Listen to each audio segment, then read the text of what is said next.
Thanks for checking out my latest video. I'm Nick, the Scale Armourer. I just wanted to put a bit of a face behind the name and the models. Been a bit infrequent with the YouTube lately, sorry about that. Started a new job, day-to-day life sort of stuff's in the way, but hopefully going to try and do monthly sort of updates, work in progresses and completion videos and that sort of stuff, so stick with it. I've just finished 2 builds in the last week, one of them just today. So we've got the 135th Takom MK.38 twin gun mount. That one has just been stuck down to its base, and that features a converted 135th resin Royal Models figure. It's been converted into a sailor. And the other one I've just finished today, last 2 figures have been stuck on with some accessories, is the Normandy diorama. It features a 135th Mark V Churchill tank from AFV Club. Lots of goodies from Firestorm models. They're an Australian company, check them out. And yeah, that one I can still smell the glue on, it's that fresh. So let's go ahead now, have a look in a bit of detail what I've done, and thanks for checking out. Cheers!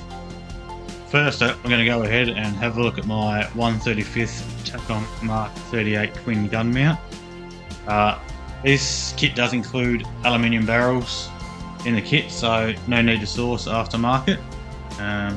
Pretty much a box with barrels, but it has great detail, awesome weathering potential with all the bolt and rivet heads. Now these were used on aircraft carriers and Gearing and Sumner class destroyers during World War II, and probably many more that I'm not aware of. I decided to depict mine as the aft turret from the USS Alt in Hawaii late 1944. The USS Alt was commissioned in May 1944. After sea trials, it was sent to Hawaii for 3 months of training. So that's where I've depicted mine. It was sent with the 32 9D camouflage scheme, the disruptive pattern, to try and break up the silhouette. So yeah, mine's 2-tone, finished with outlaw paints, US light gull grey and US dark gull grey. Awesome paints. Very basic scheme, but it is better than just a monotonal colour in my opinion. The original plan was to make a broom out of sheet styrene and rod. After a few attempts, that bit worked out well, the base, but then I tried to add some bristles using an old paintbrush and could just not get it to work.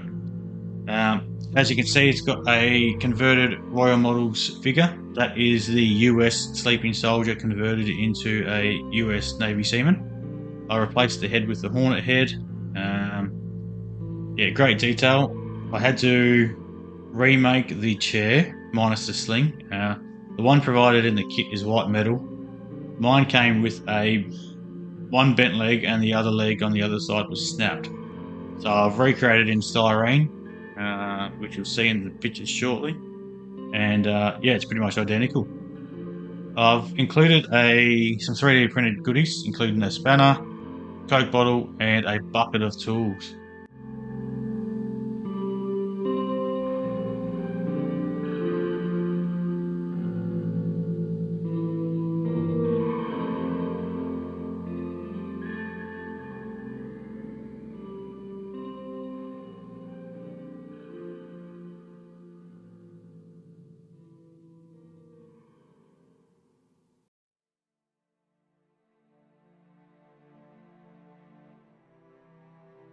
Okay, so second up, the one I've just finished today, gluing on these 2 figures and some accessories, is my Normandy diorama.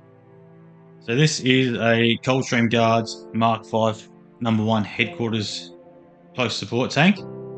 Yeah, it had the 95mm gun, obviously used for close support and taking out buildings and bunkers. It's got 5 converted figures, some from the Tamiya Churchill tank kit, and some just from odds and ends that I had in the spares box. All of them have had their heads replaced with Hornet heads. They are better sculpted, in my opinion.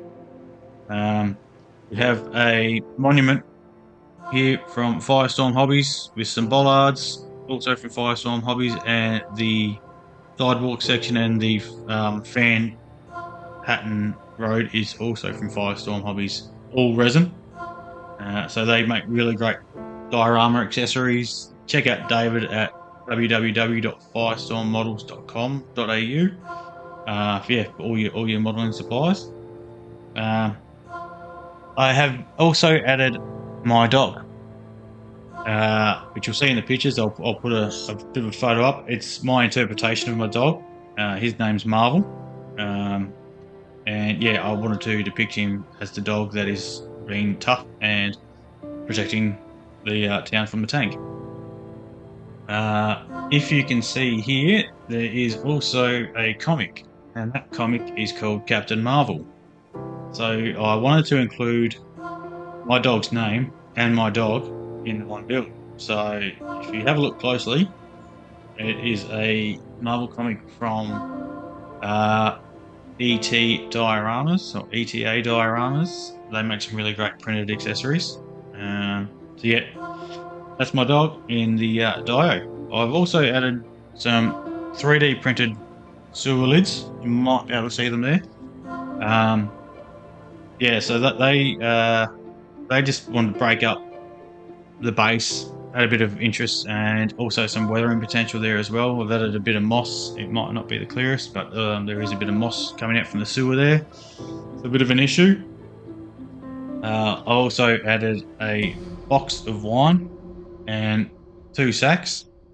I work in the wine industry, and I wanted to add the box of wine. A, because this is France, and the title of the diorama is called Liberation.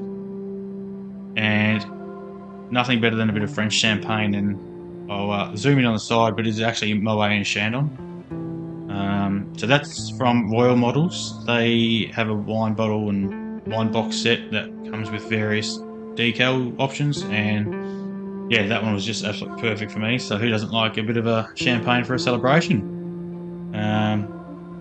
But yeah, this is now completed. I've added some glass. There's some glass. It's probably hard to see, but in person, I've broken up some glass sheet from Rue 35. That's another supplier in Australia for model and hobbling stuff.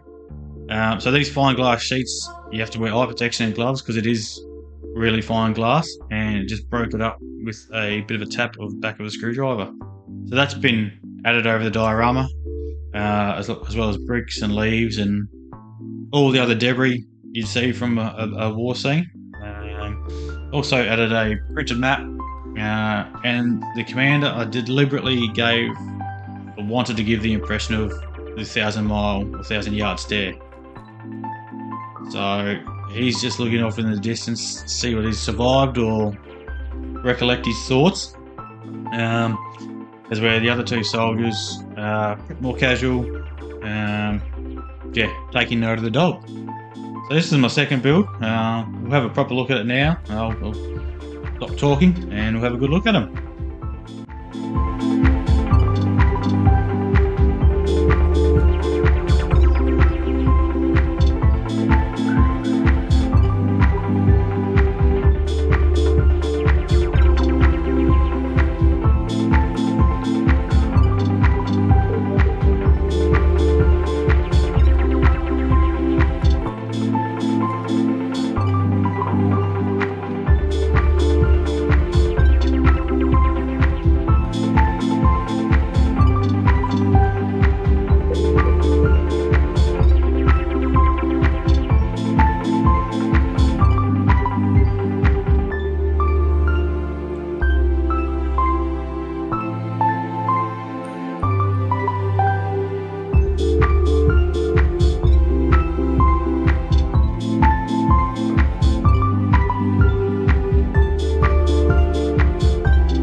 Right, so as you can see, a lot of time and effort has gone into these 2 builds. I'm very proud of both of them.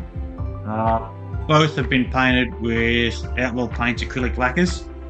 I'm proudly sponsored by Outlaw Paints, so thank you very much, Jason. They've just released 105 new military colours, which you can see at the back here. Awesome paints, airbrush ready, spray on like kept saying to Jace, it's liquid silk. So thank you very much. Check them out at www.outlawpaints.com. And secondly, I'd like to thank Monique from Icky Sticky. She's provided me with a lot of great modelling products, including tapes, brushes, glues, the works, absolute works. So head over and check them out at www.ickysticky.com.au. Yeah, absolutely awesome. So now I'm going to go ahead and have a look at what I've been working on. A few works in progress at the moment. I've got a 1/35 I Love Kit M3A1, the cast hull version, which I believe never saw combat but was used for training and trials. And I'm also working on a Takom 1/35 Mark IV, which will be the male version. It's a bit of a World War I theme. Don't mind mixing it up as long as it's sort of 1/35 or 1/16. But that one is slowly ticking away as well. Both these builds will be painted with Outlaw Paints and stuck together with the Icky Sticky glue. So yeah, once again, highly recommended. Head over, check them out. Both awesome people, great customer service. So thank you very much. Stay tuned for the next one.